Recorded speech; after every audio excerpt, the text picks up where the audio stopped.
Greetings, flesh creatures.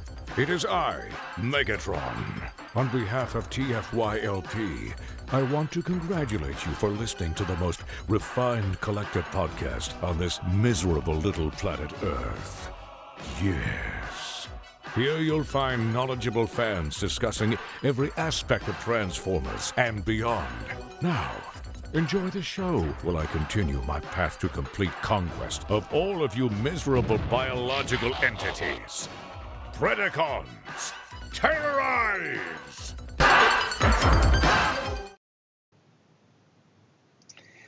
Hi, and welcome to TFYLP, episode 345, recorded on Sunday, September 8th.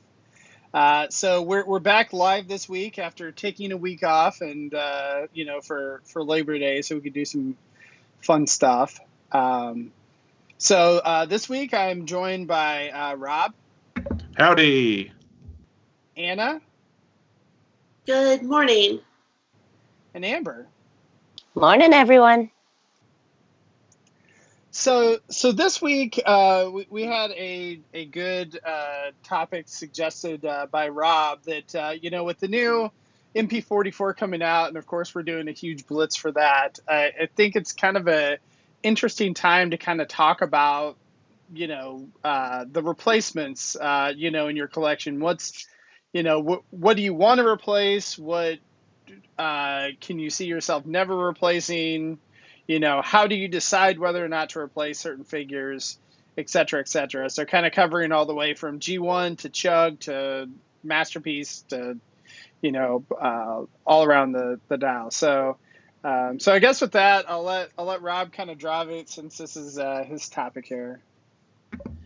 Yeah. So, and it's been, for those of us that have been, collecting Transformers for a long time, some of our older cast members, they were, teenagers when they started and they kind of never stopped.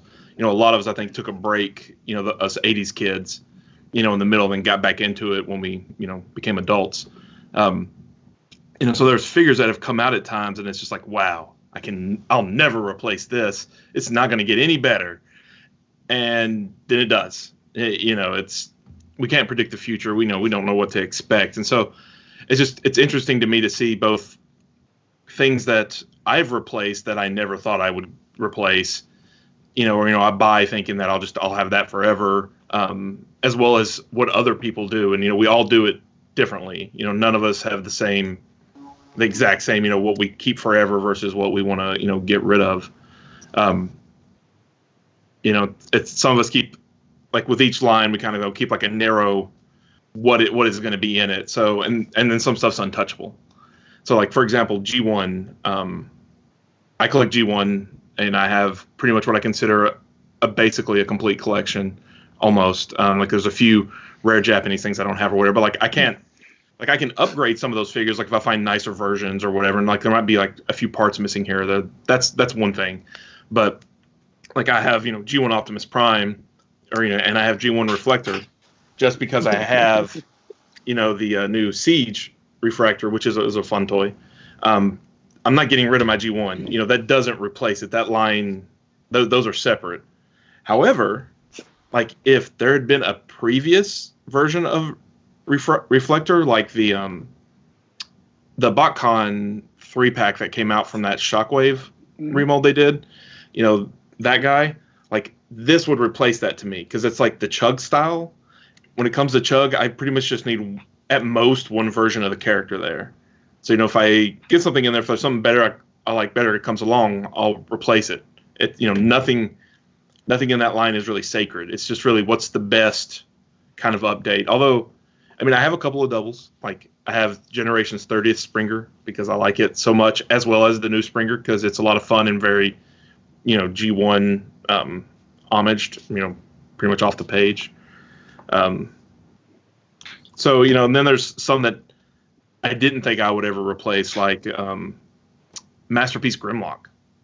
That's an excellent toy. That's a great toy. But then when Fans Toys started doing the Dinobots, I got that Grimlock instead, and I got rid of Masterpiece Grimlock.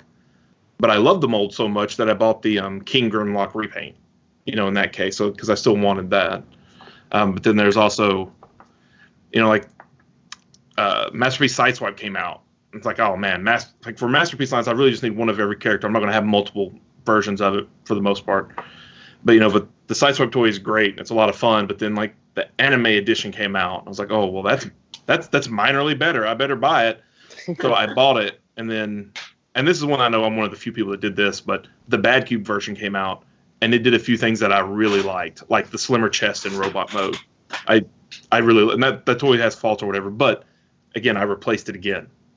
And I still have the G2 Sideswipe mold because that mold it's still a great mold, and I love the G2 deco on it. So, it's like I still have the mold, but, I replaced that figure. I'm on the third version of Masterpiece Sideswipe now, and I didn't think that would happen when I bought the first one.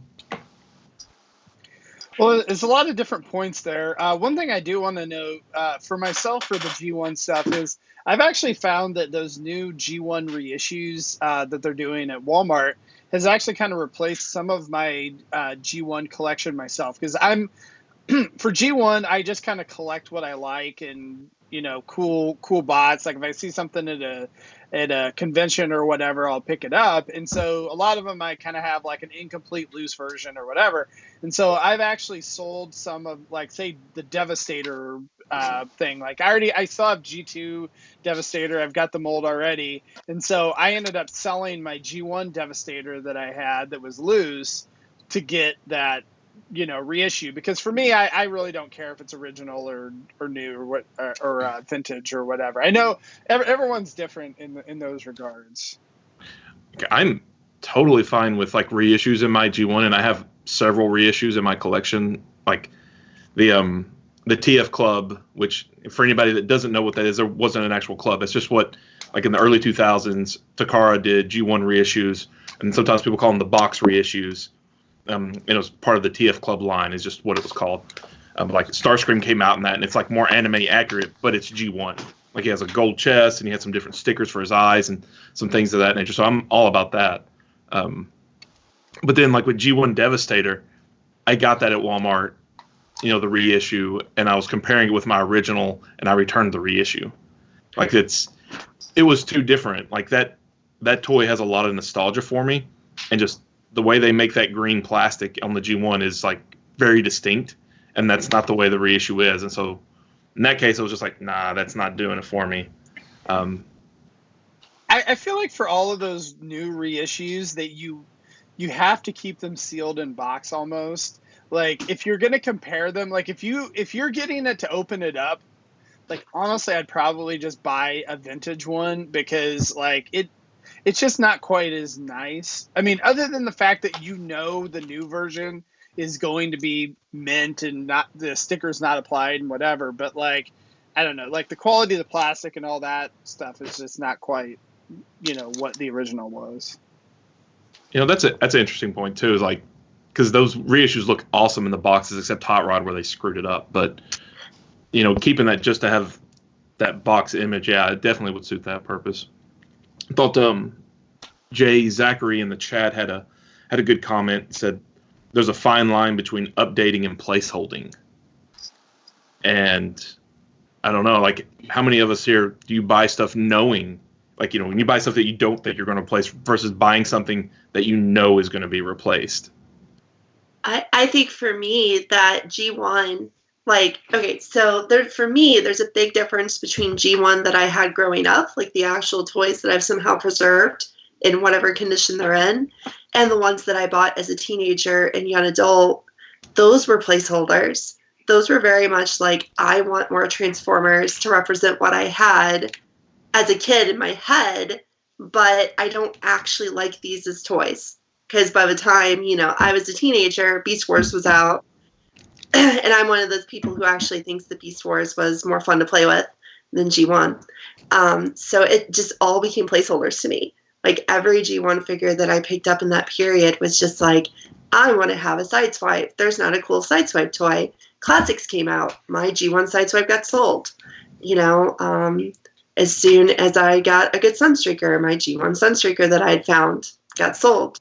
So, it actually served as placeholders for me, which is interesting. because in this fandom, I see so many people treating the G1 figures as so sacred. And, you know, I'm the same age as most of those people who do that, yet I don't, right? Like, I don't see it as sacred at all, unless, again, you know, this was like something I got when I was literally like 5 years old. So therefore, you know, 30 years survival, I keep it forever. But the ones that I've found or picked up or got reissues of, nah, they're not sacred at all. And I apologize, I'm super scratchy today. I'm still sick, but I'm able to talk and I won't shut up, so. Do you feel the same way about Beast Wars, since you kind of like those toys more? Like, it's like, I got G1 Cheater. Uh-oh, Masterpiece Cheater's out. Goodbye. Not G1 Cheater, but you know what I mean. Goodbye, Vintage Cheater. Absolutely. I sold all my other Cheators when I got the Masterpiece. I have no others. I even picked up the Cyberverse just to play with it because I really wanted to see what it was like. Yeah, and I did. And I thought, okay, this is fun and interesting. Now I'm going to give it to someone else or sell it to someone else because I can't have two. Because I have it was like, Sue played that role for me for once. And like, that is my like strict collecting rule that I have to make myself follow a little bit better that I have recently, is to only keep one version of every character, or else I will own 6 million toys and spend my entire income on it. I think a lot of us can identify with that. Yeah, I'll give you that. Like for my collection, I wasn't around for the original G1, so like those figures don't really hold much weight for me necessarily.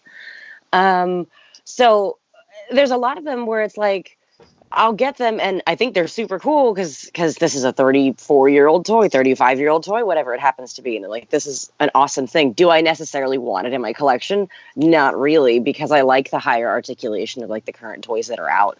I come from a unique perspective, like a couple of other people do, and I collect specifically characters.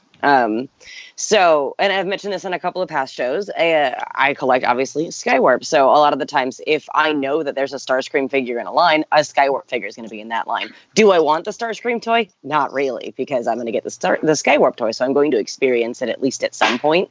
So I'm really weird about mold differences, or rather duplications in the molds.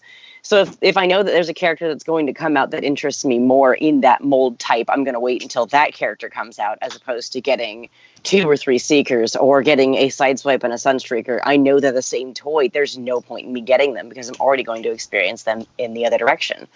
So a lot of the times, if I decide that I'm going to get a Skywarp, then I may get the Starscream just to like experience the toy. But then once Skywarp comes out, I'm going to sell Skywarp. I'm going to sell Starscream. And that's kind of the way that I run with that. I'm going to harken back to the Prime toys because they're a little on the different side of it because they're molded different. They're a different style and whatnot. So like my Prime collection is massive and huge.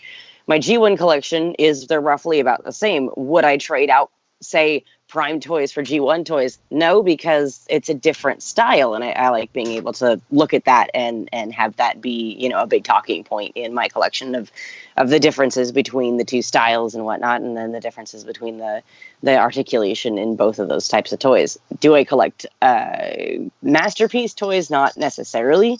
I am of the unique, or I guess not unique, but I'm also broke, so Masterpiece toys are of that higher price point that I go, I only have one, and that's Skywarp, so. Well, I think the other thing, too, is like, if you're trying to pick your, like, your ultimate version of a mold, you know, the question is like, are you picking the best possible version of that, or are you picking the rarest version of that? Mm-hmm. So I think that sometimes that G1 stuff, like, there's never going to be another G1.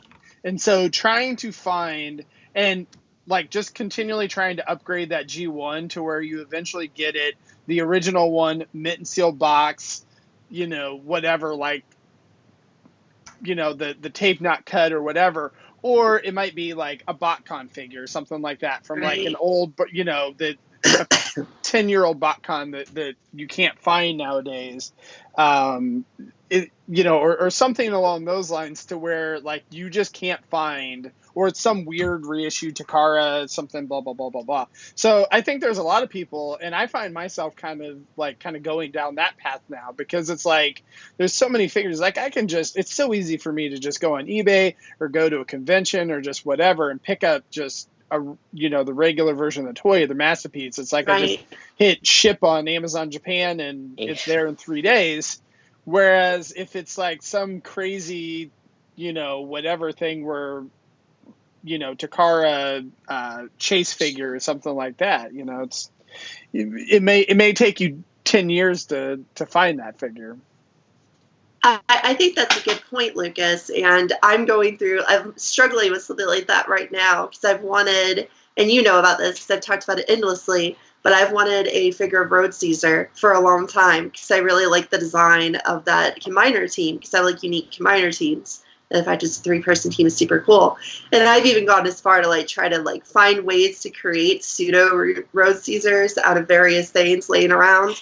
I literally have this on my desk right now as I'm trying to somehow make a weird collection of things.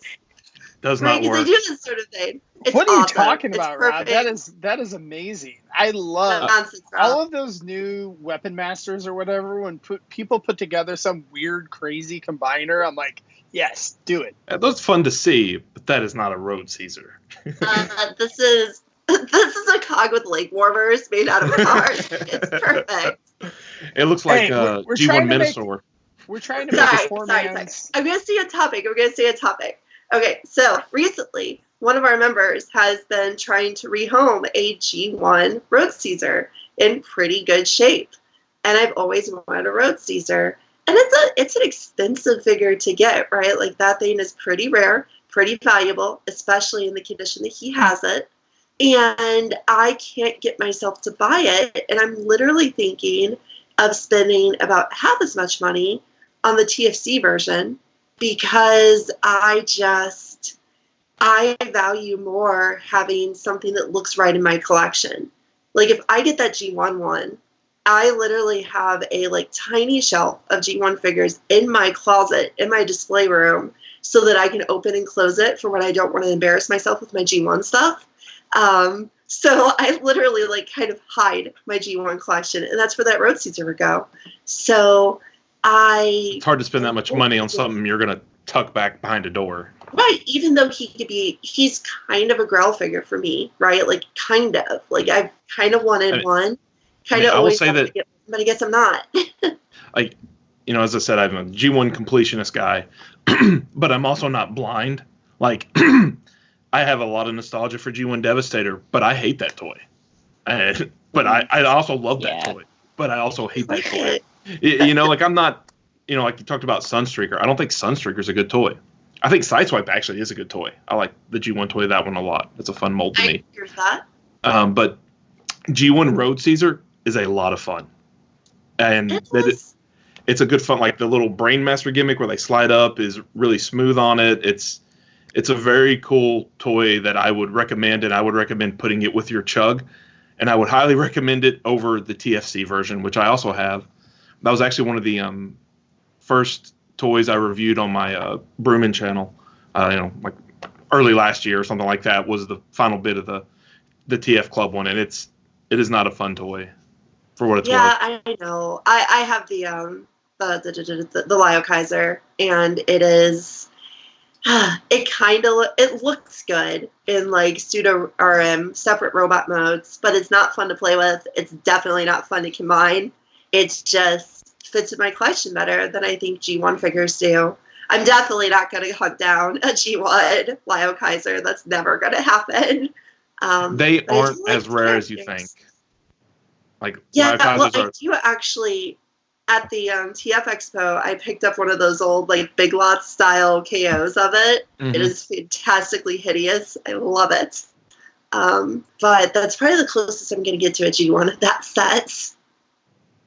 Well, I know Miles in the chat was asking about what our opinion is on the new Siege series, and I think that also kind of hits on some of the replacements talk that we're talking about. Because so originally, whenever they came out and they said like we're redoing Prime and Prowl and yada yada yada, and we're all complaining because they're like, we already have this, like those figures came out 15 or 10 years ago or whatever it may be, like why are we redoing it, right? And now that we have all these Siege figures coming out and they all have fantastic articulation, they all have, more paint than Combiner Wars, and, different things like that. And as a set, I am so happy with the new Siege. Like, I really love it. And so now, like, whereas before I was like, oh, I don't really, like, I want them to do some later G1 stuff like they did with Titan Return. Like, why are we getting it? Now, I want them to redo all of G1 and Siege because I want the ankle tilts or rockers. I want the waist swivel. Like, I want all this level of articulation that we can get in these new figures that we didn't get even a few years ago. Can I say something, Lucas? I think, and I know like you haven't said this directly, but I think you literally replaced your MP with Siege. Like, you broke up with Masterpiece when Siege came out and you fell in love with it so hard. So I think you have literally replaced that piece of like G1 perfectness from Masterpiece with Siege. You can disagree with me if I'm misrepresenting your soul or whatever. But no, I mean, I'm a chug collector at heart. And so, I mean, that's what got me back into Transformers in 2006. Right. And so that's kind of what I have nostalgia for. And so I enjoy like the Mastermind Creations and Planet X and, the Make Toys and whatever. And so I have some of those still. But yeah, no, like this absolutely, like Siege has kind of thrown a wrench in a lot of stuff because it is a lot, like, I like to have fun with my stuff. I don't want to have the MP44. To me, like, looking at that transformation that that Rob's doing or whatever on the video, I'm like, like that's not fun for me. And so like, whereas the Siege Optimus Prime, I'm like, I love that toy. Like, but I mean, it's all personal opinion for me. So I totally understand. Like, I know objectively that Masterpiece MP44 is a much better figure than my Siege Optimus, but for me, it's good enough for me. Yeah. So, we talk about upgrading. Like, I'm looking, you said you're primarily a chug guy these days. You've kind of found what your heart is after meandering a bit. And I'm looking at your shelf back there, and like, I see Classics Cup on there, and I'm surprised you still have that figure. Other side. Which one? Over this one or this one? No, that one. This yeah. one. Yeah. Like, I'm surprised you kept that one after I got rid of that guy once the Titan Returns came out. Oh man, like that was one of those easy replacements for me. This is the one from the movie set that came out. Like, there was like a 5-movie set. I also have the cup, the regular cup with the IDW head. That's a Takara version. Like, I've got a lot of cups. that one's cooler. I like that way better than the Headmaster version. Oh, no, I enjoyed the Headmaster way better. The best one by far is the Takara Headmaster version. Like, that is nice. My, like, 100%. I like it better than the Fans Toys for me. Again, like me, just because it is very accurate to the movie, but at the same time it's fun. It takes me like, it's awesome. It takes me 2 minutes to transform versus the Fans Toys where I would start swearing and potentially breaking it. No, Fans Toys one is another case of looks great and it's a nightmare. Yeah. Kind of getting back to like the placeholder position. There's very little I have a lot of third party in my Masterpiece shelf, but a lot of it is placeholder if Takara, especially with their new direction, gets around to it. Like, Makes Toys Jazz is a great figure. But the second Takara finally gets the license worked out or whatever the hell it is, like he's on eBay. Like, it's not even a second thought. I think that, did you just say Make Toys Jazz? Is that what you said? Yeah. I agree with you entirely. Like, I like it, but I would like to replace that with an official for some reason. However, when you were talking about Cup and the Fans Toys Cup, Like that version, that figure on my shelf is one of those figures I look at and I think I will probably never replace that. Because I got rid of the older Chug Cup that Lucas was just talking about. I avoided the Headmaster Cup, and I got rid of my best version of the G1 one. And all because that version of the figure, that Fan Toys figure, looks like the animation to me and captures that version of the character, which is what I wanted. 100%. And I care more about the character, the personality, than I do about it being a good toy for that particular person. For most of my Transformers, I want them to be playable, but for that one, I just wanted something that looked and felt like that somewhat cranky, but actually fatherly old man from the 86 movie. What I'm hoping is that X-Transbots eventually gets around to releasing their cup, and it has both the look and fun to play with. That or if Takara does it. I don't know why. I'd like to be sitting on the design meeting as a big Masterpiece guy of Takara, like when they're choosing what to do, and it's like, they're like, oh, we want to get the license for this and the license for that, and it's like, you got all the movie and post-movie stuff. You don't need a damn thing for. Let's go. Come on, let's go. But that's another conversation. Yeah, I don't know. I'd really be curious from a Japanese collector what they think about the movie and all that. Because for them, I think, didn't the movie come out in Japan later than us? It was kind of like... That's a Peter question. Yeah. I don't know that part of the history. I believe if I remember, like, I feel like that the movie for, like, U.S. collectors was kind of like the pinnacle of, like, a lot of us. And a lot of collectors, it was almost kind of approaching the end. I mean, there was still season 3 and all that you watched, but I felt like that was kind of like, I mean, every convention you go to, like, they play the movie and all that. And so I'm curious if, like, the movie for us is a bigger thing than it is for people in Japan. I don't know. It'd be an interesting question for someone in Japan. Yeah. So I guess that leads to, I'm sorry, can I take a question? I just want to ask one to everyone. Does your attachment to a character actually change the way you approach replacing or upgrading? Because, you know, I was just admitting that my goal with Cup was to get something that looked like animation accurate to me. So I waited until I got one of those. But does that actually change how we feel about replacing them? Like for characters that I have no character attachment from the show, you know, like Road Caesar. I've never actually watched a cartoon with that team in it, but I think the design is super cool and I want a toy of it. Does that change how we approach updating and upgrading? Like, do we have less attachment and more of a, like, perfectionist, I want this, like, perfect toy version? I don't know. Go with that. Absolutely. For me, absolutely. I mean, the more I love a character, the harder it is for me to get rid of toys of it. You know, even like it's hard for me to upgrade or replace them. Like, you know, in some cases, like with Optimus Prime, there's just so many Optimus Prime figures that, you know, I've become numb to it, even though obviously, you know, if you like Transformers, you at least like Optimus Prime, you know, except for maybe a couple people here and there. But you know, like for me, the vintage Beast Wars stuff, even though I didn't watch that till I was an adult, and I like that show so much that even though the Masterpiece toys blow it away, the original figures, like I can't get rid of the original Showcast toys. Those are hard because I like those characters so much. Whereas I think, you know, if I had a little less attachment to it, you know, I'd probably be like, oh, well, goodbye, original Beast Wars Optimus Primal. You know, I have a better one now. Yeah, so I think I don't know, for me, it definitely plays in. But then, like, just to switch franchise just a little bit, like Voltron, I got SOC Voltron, and it was very easy. Masterpiece 20th Voltron, goodbye. And like, I don't need you anymore. You got replaced. You know, you got severely upgraded. But back to Optimus, I actually kept MPO1 Optimus Prime because I like him enough, and that was such a landmark figure when it came out.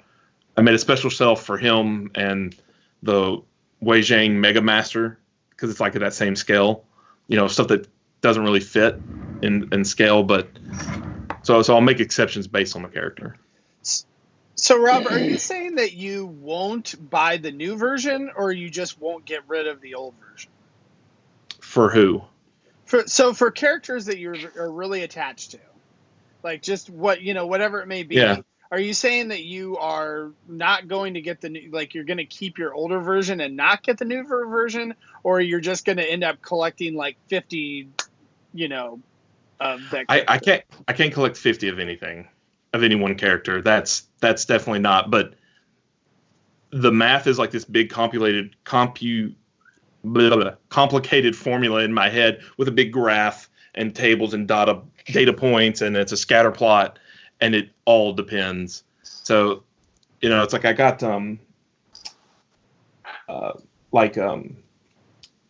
Generations Rat Trap. If they come out with a masterpiece Rat Trap, it's still going to be hard for me to get rid of Generations Rat Trap because it's still a good toy, and I like the character so much, and I would, I could get rid of the original Beast Wars one because I can't. Yeah, I know, but I can't. That's the thing. It's like I feel it's been completely replaced by the Generations one as far as like great toy that looks accurate, but I'm not actually going to get rid of it. But with some like Optimus Prime, I have to draw the line. But I did make an exception here or there, like with MPO1, and instead I bought a few other figures to go on the shelf with him that maybe I wouldn't have bought otherwise if I didn't have MPO1, to help kind of set that shelf up. See, I think for me, like, if I have more attachment to the character, like, I feel like I'm almost chasing that ultimate version of the character, and I want to keep upgrading until I get to that. However, if there's something, like, for some reason I have some nostalgia on something, like, I feel like there's been a few third-party figures where I was like, that was kind of like that point in my life. It was like my first third party or my first whatever, yada, yada. That I may end up keeping, or whatever it may be, that I may keep that figure. But I feel like a lot of times, the more attachment I have to the character, like for instance, like I really like Starscream, so it's like, okay, well, I had the MP11, but then the new Make Toys version came out, and I was like, oh, well, that's a lot better. I need to get that new one. Or like what you were saying about the different, they're doing the animation versions of Masterpiece, and so it's like, the original, like I really enjoyed the original toys, but then I'm like, okay, well, the new ones, like the new Wheeljack looks a lot cooler to me, or the new Prowl looks a lot neater, or whatever. And so, but then I'm like, well, I don't really need two Masterpiece Prowls, so it's like I get rid of the old one. So I almost kind of go the opposite way. I think those are a little easier calls because it's literally the exact same figure representing the same character, just with a different paint, slightly altered paint scheme. Especially like, even though I buy them, but like the Prowl anime edition wasn't really that big of a change. The Wheeljack change I felt was huge, and I had been wanting that since the original release. And then when they started doing the animation, I was like, oh man, it's got to happen at some point. So that one I was psyched for. But some of the other ones, it's definitely like, well, I guess I'll upgrade it. I'll put this on eBay. Maybe somebody will buy it.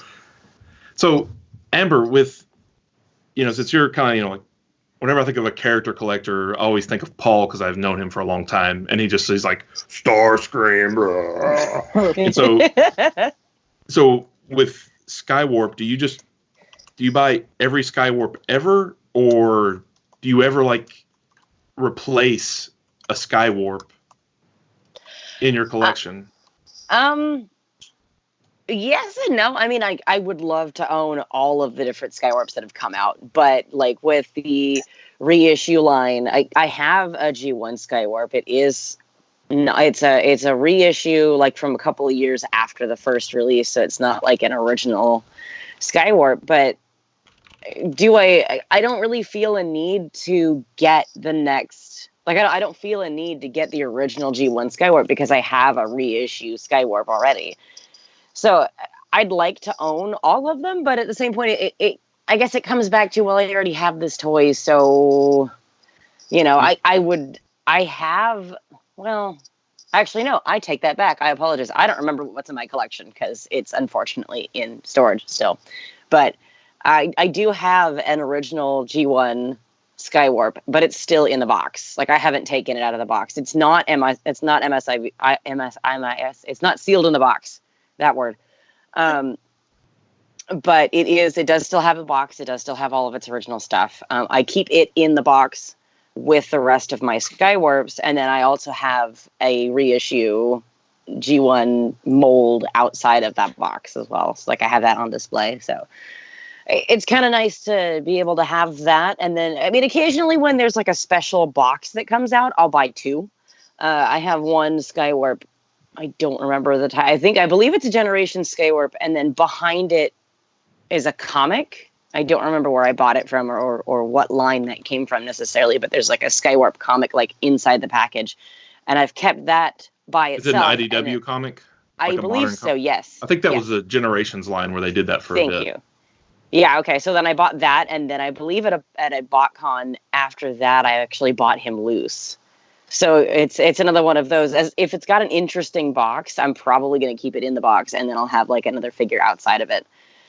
There are occasions when I purchase alternate Skywarp because I'm stupid and I forget, or I'm stupid and I break the other one. And that's happened on occasion because I'm carrying it around at a BotCon. It's on my shoulder. I'm having fun with it. And I drop it a couple of times, and then all of a sudden its wing falls off or its arm falls off. And I'm like, well, now I have to replace it. These are just stuff. It is meant to be played with. It is meant to be enjoyed. It is meant to be loved. It sucks when it breaks, but I mean, toys are meant to be played with. Unfortunately, I broke my Alternity Skywarp, which is it was an $80 replacement. But I really loved the toy, and I wanted to carry him around at BotCons. He was on my shoulder for the longest time, and then he fell off my shoulder. Right here on hand, always. Exactly. Right here. Yeah. Keep it close. I mean, mine, unfortunately, it was a snap of I can't fix this without welding his joint together. Mm. So unfortunately, it was one of those. But, I didn't mind replacing it either because in the end, I buy these toys to play with. If they break, they break. Unfortunately, that's kind of how it goes. But that's my replacement strategy, I guess, is if it breaks, I got to replace it. Other than that, So given your druthers, you would have every variation of Skywarp from a mold release, but just due to the reality, you keep it down to, for the most part, the best, what you consider the best version of Skywarp in that mold, given all the variations. And you might keep, if it has a really pretty box, you might get one sealed, one open, depending. Mm-hmm. Okay. If it's got an interesting looking box, then I'm going to buy two of them and keep one of them sealed. But I try to only keep it to one of the mold. I believe I have a couple of Starscreams and then a couple of Skywarps just because when Generations came out, I was like, I need one of everything. This is amazing. These are great toys. But other than that, I try to keep it down to just strictly one of the mold. And again, if Skywarp's going to come out, I'm going to wait for him. And then, I may end up getting a Starscream or whatever, and then I'll throw it at my girlfriend when I'm done with him. I think that's interesting, though, because I'm not really a character collector. Like, I have one character that I let myself be a character collector for, and that's Ultra Magnus. I let myself have as many of him as I want. But actually, that is almost scary for me because I've basically made the mental commitment that if there are Ultra Magnus toys, I'm going to buy them. So I'm really scared Ultra Magnus will be picked up by Cyberverse because Cyberverse makes 15 versions of the same character. It's let's make one at every single scale, every single possibility, and feature him everywhere. So then I'd have to buy a dozen Ultra Magnuses if he gets picked up in that story. Yeah, they do them at all price points. Yeah, and that is more stress to me than being willing to replace my Optimus Prime every time a better one comes out, which did not happen recently, FYI. So have you thought about, we got friends and we're all, getting older now. And so a lot of us are have changed how we collect over the past, since we've known each other, which has been 15 years or more. And it's a lot of life changes in that. We've had kids and blah, blah, blah. So whenever I hear somebody buying something out of obligation and they don't like it, because I've been there, I did that, and I don't do that anymore. 99% of the time, I'm much better about that now. Have you ever thought of adjusting it to, I will allow myself to buy all the Ultra Magnus toys that I like instead of I have to have all the Ultra Magnus toys? I think I have to. I think I have to make that adjustment, or else I will end up with things that are stupid. And I don't really want that. Since before I before I got back into really collecting, I had a G1 Ultra Magnus for years. And when I really got into collecting nicer figures, like the third-party figures and the masterpiece and stuff, I went ahead and just got rid of them. I don't know. I'm roboting. Yeah, you're roboting. Okay, let me start over.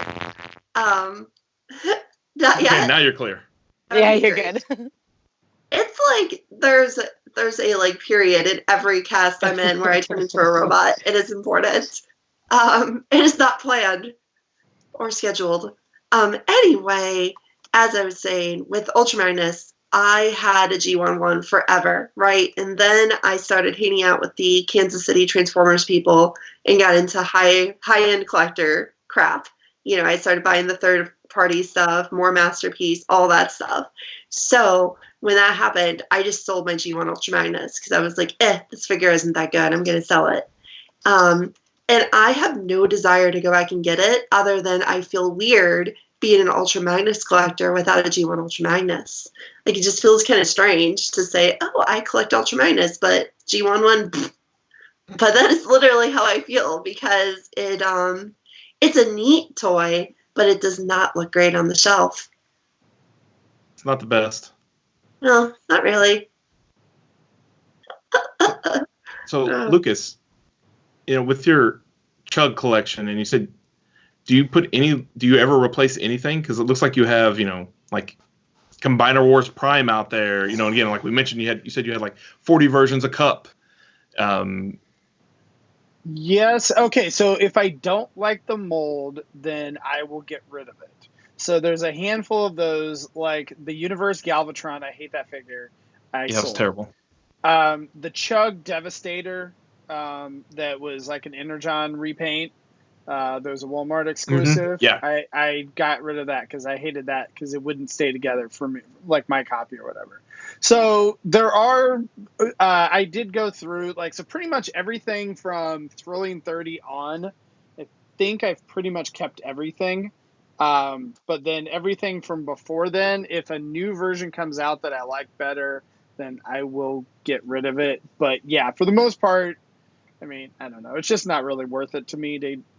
On some of this stuff, it's like, oh, okay, well, I'm going to sell this, and it, you know, it'll bring $10 or something. It's like, what's the point of throwing it in a bin? So, I mean, I do go through, and like, if I run out of space and whatever, then, and I probably will in the future, I'm sure that I'll probably go through and be a little more picky. Like once the next version of, or the next wave of Siege comes out, because they've released so many freaking toys in Siege, like I'm sure that I'm going to have to start getting rid of stuff because I have limited space. But Lucas and I have talked about this a lot, that like he and I basically have the opposite collecting thing, whereas every time I get a really good version of a figure, I don't want to replace it.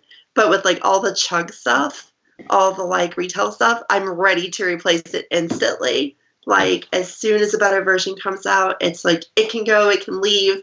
I'll sell it at an event for a few bucks and have a better version. So it's interesting just how like our perspectives towards replacing are completely different. Yeah, it's funny, the ones like you mentioned there, Lucas. Like I got rid of Universe Galvatron because that was obviously meant to be a Voyager and just terrible. Yeah. And then, but I also got rid of Titans Return Galvatron because I did not like that figure either, especially the way the head worked and it's set too far back. It was just, I was like, eh. But you know, for my Chug shelf, get the upgrade head kit from Vinkstra from a zine, right? And then you're.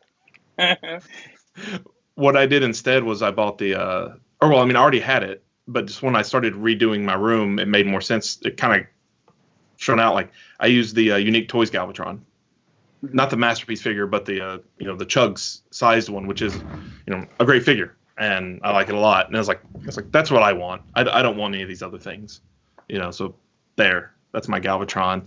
But I have some cases where like I have I think it was Titans Returns Abominus. I think that's when it came out. I have that, but I also have the Unique Toys Abominus, which I really like that one too, especially that one. And I'm like, I should only have one over there on the shelf, especially since they both take up a lot of space. but I like both a lot. And I'm about to have the same problem with Piranacon real soon here, because I have the TFC Piranacon, which looks great in animal mode, and I honestly haven't even combined it. I just play with them in those modes. But I'm getting the new one coming out in Generation Select, so I don't know what I'll do. But yeah, I mean, I think for me, part of keeping them is almost like the historical significance of that, like, just kind of remembering some of those different lines that they have. So, and again, like kind of remembering where I was at as a collector at that point, it's almost kind of like a memento.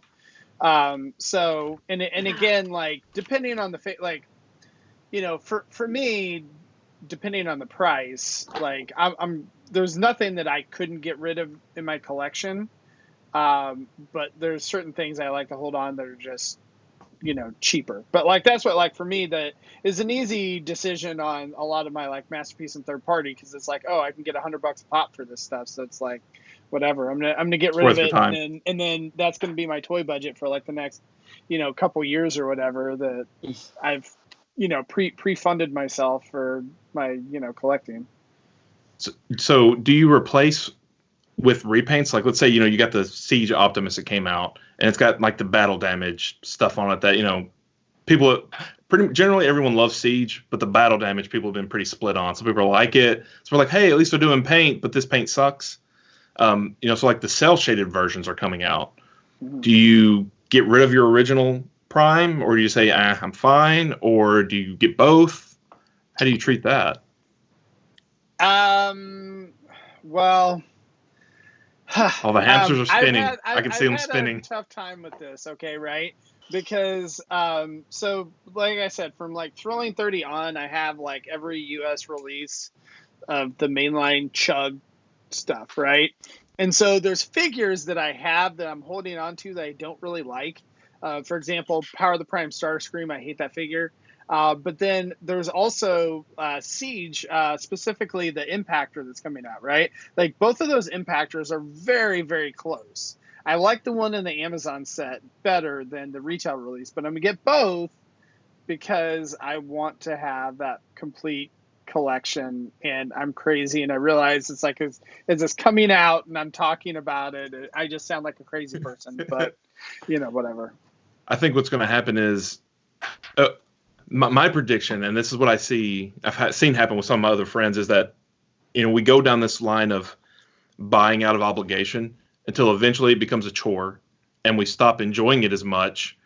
And then instead of being able to get like to that healthy balance where we enjoy the hobby, you just get so frustrated with it, and this all costs money. I don't think any of us are, billionaires, and eventually just like, they just get all out of it, or like, they overcorrect, and I came very close to overcorrecting once, and it's, I'm happy where I am these days. But like I used to buy all the Fun Pup stuff. I had everything Fun Pup did. And it was just like every year I was like, man, I keep buying all these BotCon figures. I was like, I like half of them. Another half, like I seriously detest these. I think they look ugly. I hate the mold. This is stupid. It's a waste of money. It's a waste of time, blah, blah, blah. There's no characterization. We get one comic and then they're done. So it's not going to get attachment that way. And, finally I was like, got rid of it. I sold like half my Fun Pup stuff. And now I enjoy my Fun Pup shelves, Yeah. Yeah, I fell into that for just a minute recently with the Siege Seekers. I have always had similar rules about only having one of each mold. Like that's been something I've been pretty strict on, because why would I want the same toy twice? Because I actually mess with my toys and I want unique things to play with. But then I just kind of like started following the trends, right? It was like, oh, we're getting ones that we've never gotten official figures of before. I'll get the Rainmakers and all that stuff. And then I just keep looking over at the Rainmakers along with my Skywarp and my Starscream and the Red Wing I still haven't opened. And I can't do it. Like, it just feels wrong to me. It's like I would like to have each of those characters one time, one figure, in a certain mold.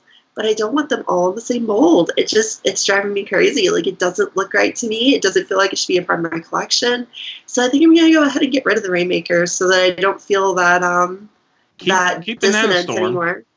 keep Banana Storm, get rid of the rest. That is true. I did name Banana Storm, and I was not the first one to come up with that, by the way. Someone posted it on one of the Facebooks. They didn't call him Banana Storm, but they just compared him to bananas, and I was like, it is so true. He's a banana. But anyway, yeah, I don't like it because it's not the way I collect, right? Like, I started collecting like someone else. I started collecting like Lucas. Not to point fingers or say that it's wrong to collect that way. But it's just I feel like we've had a TFYLP before about it, but about the peer pressure of collecting. Yeah. Oh, yeah. You kind of fall into it. And it's like, I instantly want to replace those Rainmakers. Like, I am looking at different molds, different third-party things that have made Rainmakers and thinking I should get one of those and ditch the Siege ones so that I can have mold diversity, which is more fun to me than having the same mold 6,000 times. Agreed. Well, but I also have to admit that it's really, really cool to see photos of all of them together. Yes. They look so cool, but it totally screws with my dynamic of how I want my collection to look. So. I have the three. Well, I have the three versions of the side stripe mold right now, and I usually don't have all those, but I do at the moment, and they look really cool together. Like, just having that, like, slightly different versions of them, it looks cool. Well, we're hitting like there's a lot of store exclusives and whatever for the Siege figures, and we're kind of hitting like that repaint lull, that we always hit towards the end of a line.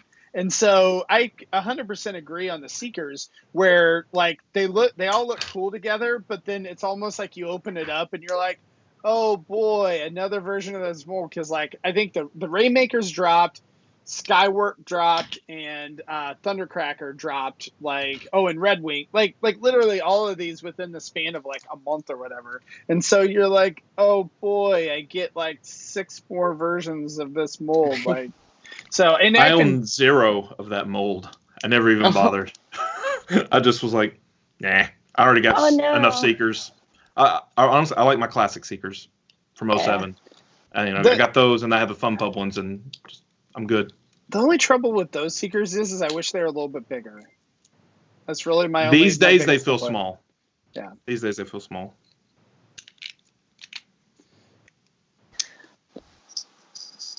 I'll give you that. I mean, it's like I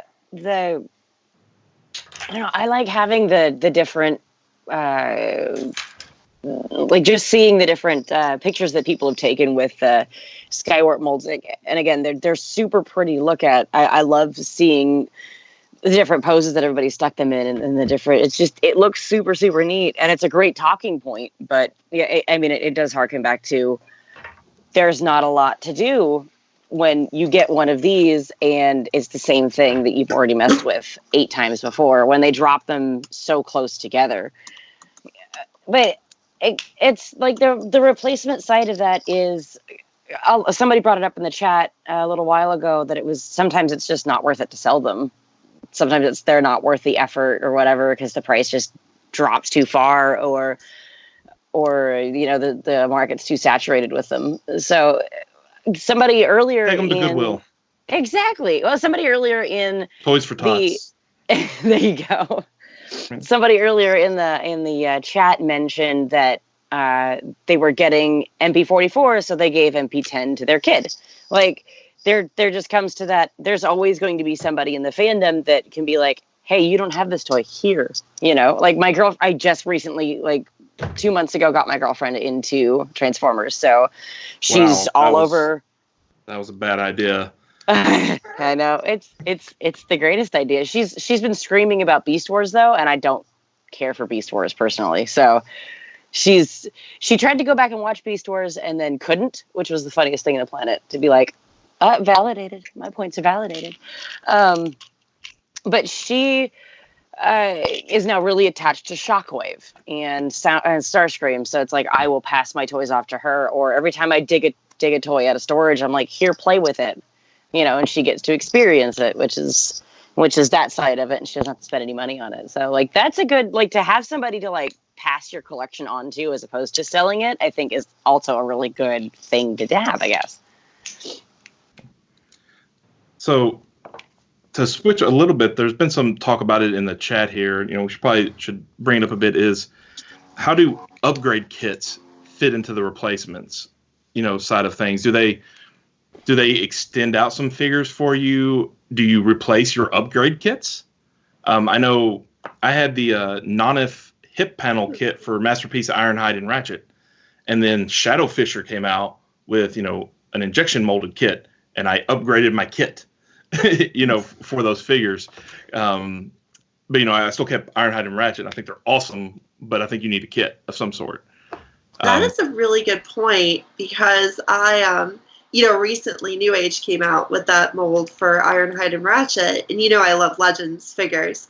And I honest to goodness, think that version of Ironhide and Ratchet is better than the Masterpiece. Like, I do think it's a better representation of how the characters look and how I want them to be. But I literally can't replace my Ratchet because I went through the effort and investment of putting on the Shadow Fisher kit. Like, that was an investment in that mold, in that figure. I will not get rid of him because I put in effort.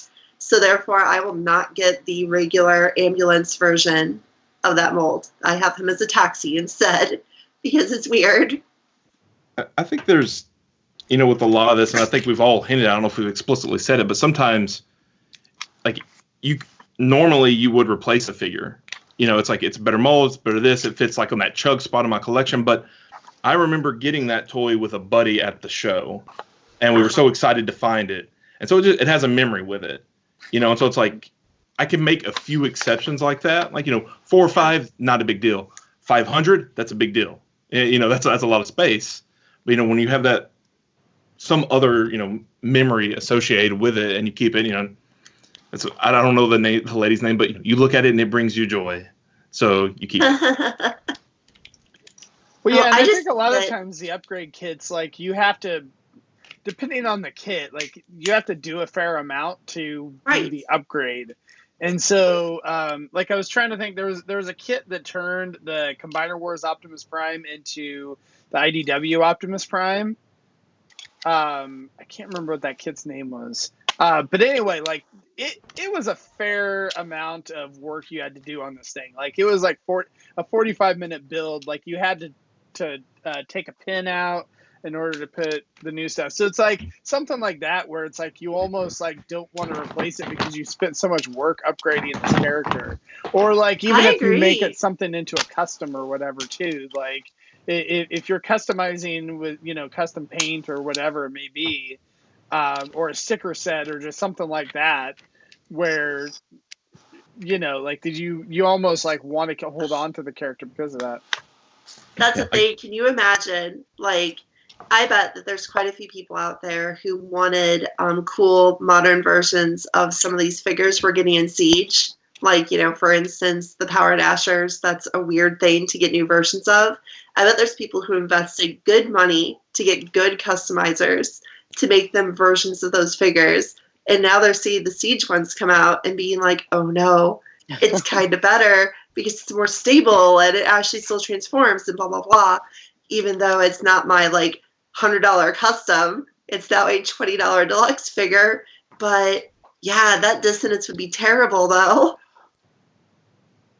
There has to be so many figures that are like just think of all the BotCon figures, like, not even just talking customs, but just BotCon figures where you spent a ton of money to chase down some BotCon figure, like the BotCon Ratchet, maybe, like, for example, like from the custom class. I just sold that a couple weeks ago. Oh, the custom class one. Never mind. Know what I'm saying? The custom class one, where it was like $300 or whatever it was. Like, it's because it was 4 versions. Yeah. I mean, all the BotCon custom classes are pretty expensive. Although I think they've started to decline in popularity or in price, even with all the stuff we're getting in Siege. I think I think people used to care about those a lot, and now that FunPub has been dead for a little bit, BotCon's been dead for a little bit. Fuck you, Hasbro. I'm mad. I think people are kind of getting over it. Just had to throw that explicit tag in at the end, didn't you? That's right. We have to earn it. We have to earn our rating. But yeah, it's I don't know. do you feel that you ever replaced something because it was hot, because everybody was excited about it? You know, like maybe like the BotCon custom class figures. But then later on, you know, you can replace it because no one cares about it anymore. You know, kind of like the opposite of that peer pressure. You know, something you bought because everybody was into it, and now you're just like, I feel like that with the earlier third-party stuff. Like, I think that's been a fun thing to watch in the fandom, because I only got into third-party, like, really collecting third-party figures. I had, like, 2 until 2016, early 2017. And so I've gotten to see all these people get rid of the, like, pre-2010 and pre-2015 third-party figures. So I've gotten to pick them up super cheap, play with them for a few months, and then sell them at a convention, usually at a little bit of a profit. And that's been really fun. But then I also think, like, how much torture that must be to have paid, like, the original retail price for these iGear figures, for instance, because I've owned, like, most of the iGear figures at this point.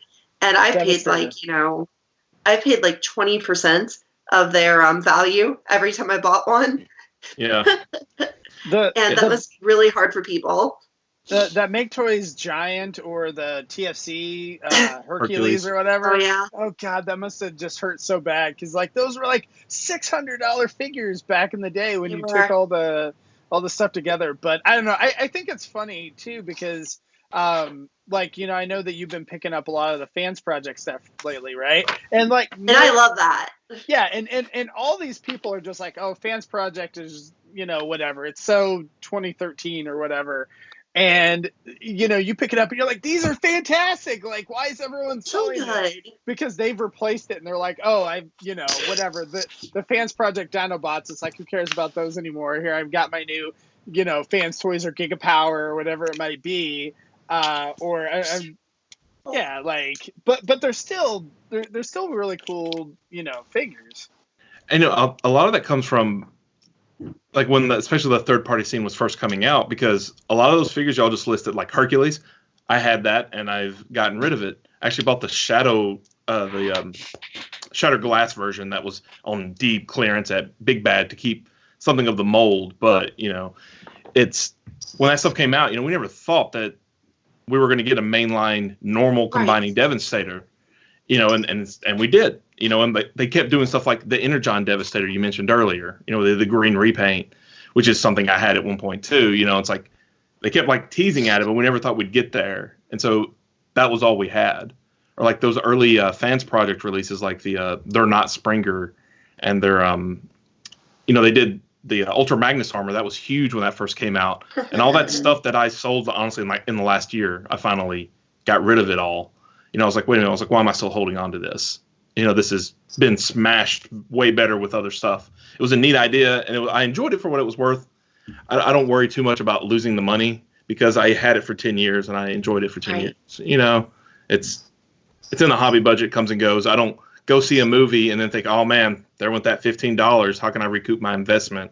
You know, so you pay for entertainment.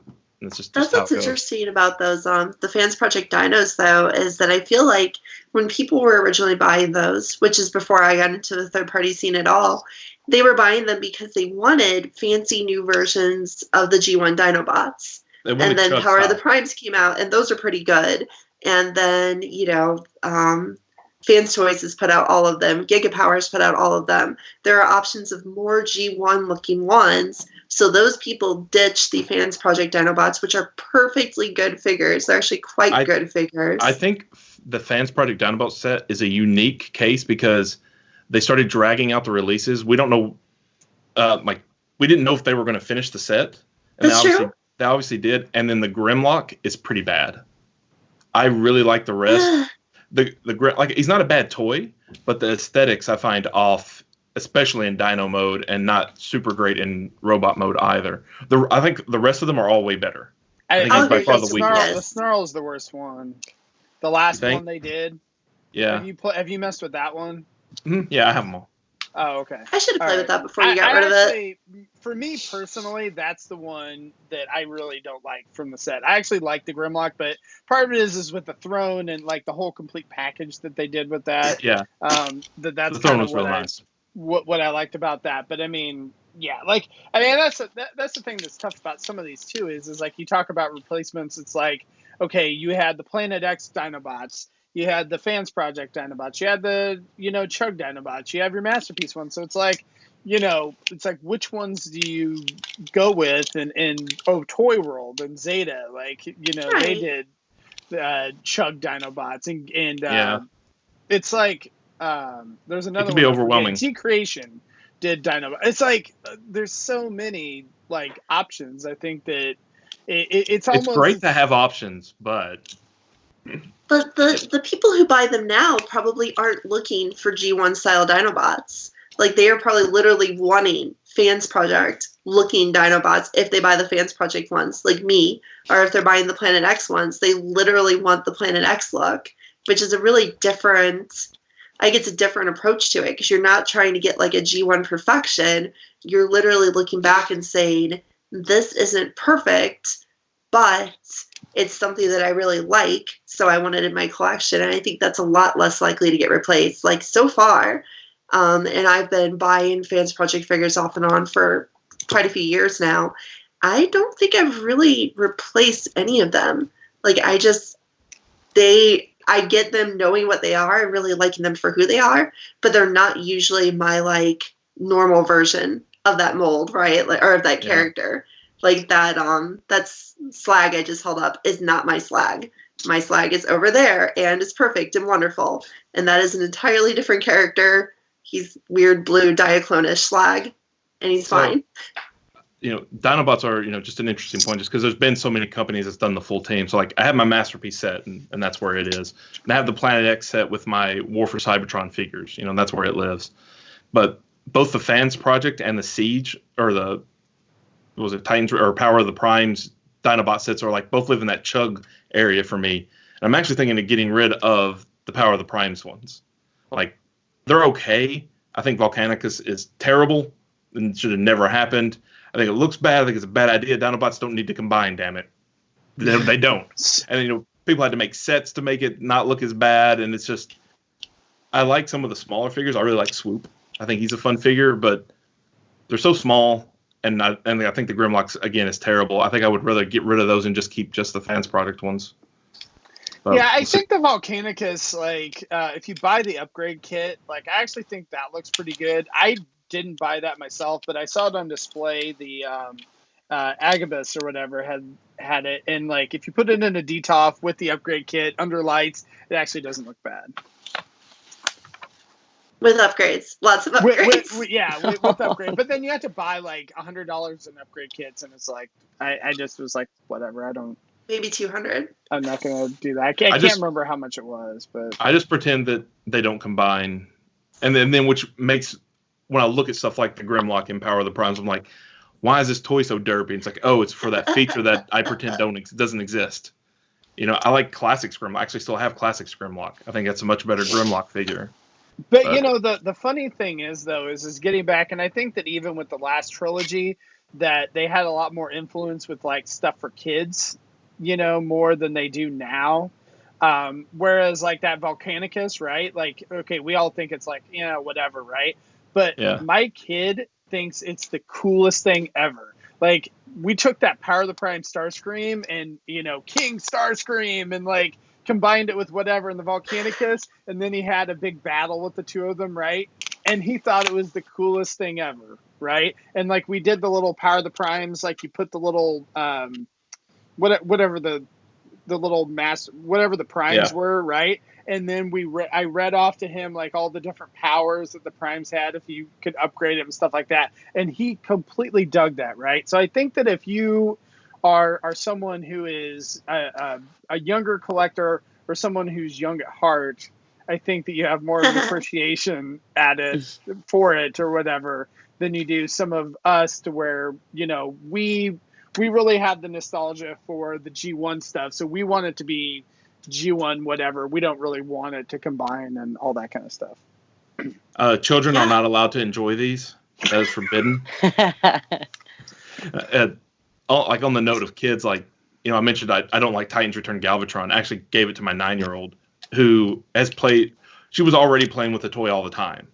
And when I was like, I don't want this anymore, I knew I was just going to give it to her. Let her play with it because she loves Headmasters for what it's worth. Anything that's a Headmaster, she thinks is the best thing ever.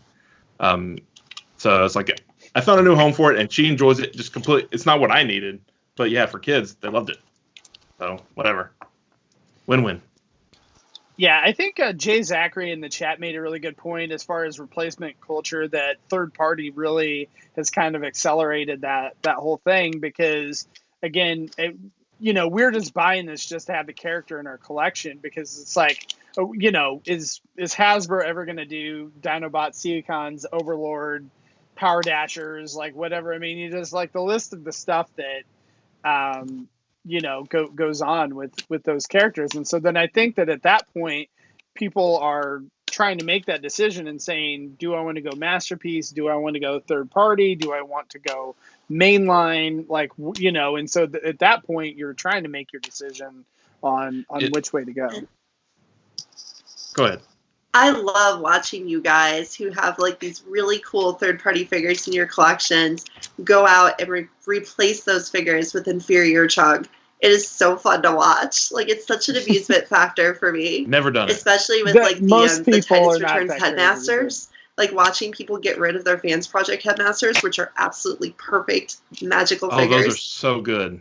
They're so good. And watching people literally say that they're replacing their Smart Robin with the Brainstorm that came out. Why would you do that? It's so much worse. I don't know. I mean, I think that a lot of those figures look very dated at this point, and I think that they look great. The Hasbro ones I think look better and they're cheaper and all that too. So cheaper. I mean, I don't know. I agree that I think that the Fans Project, the Brainstorm, and the which was the other one?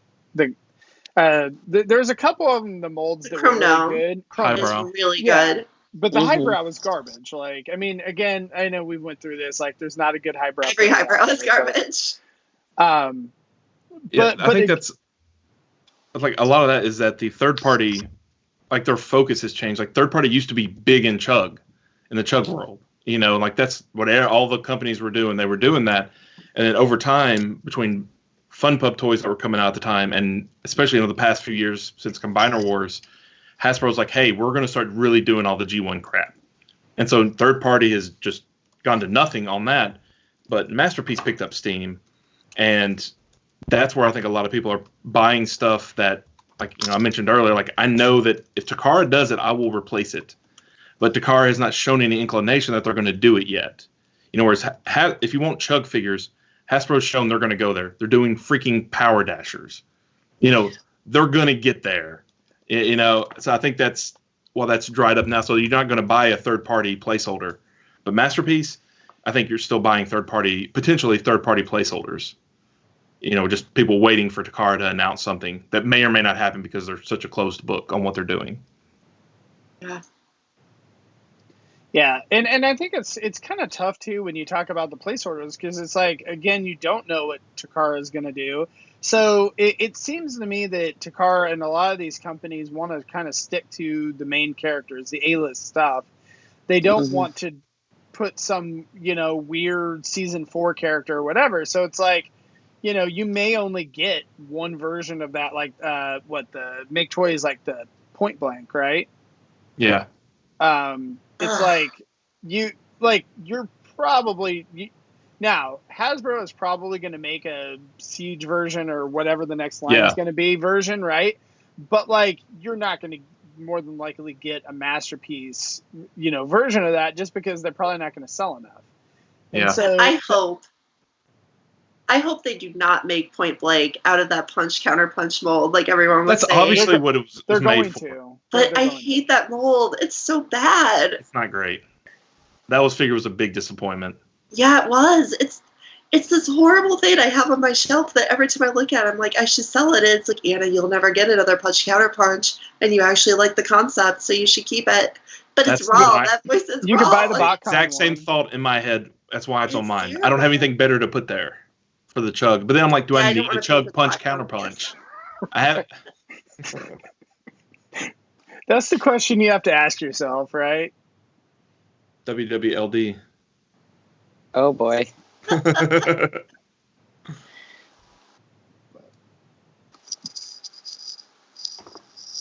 Is that about a wrap?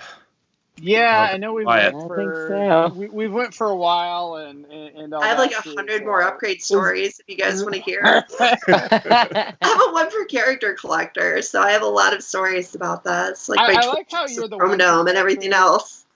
Anna, you're like the one per character collector, but I'd love to have you go through your collection and see how many characters you have more than one at this point. 9. Oh, I okay. did it a Wow. couple days ago. Well, Yeah. Wow, that was quick. No, I have to check like once a week to make sure I'm not going too far. I've gone too far right now. I have to cut down a little. So, I have to clean up.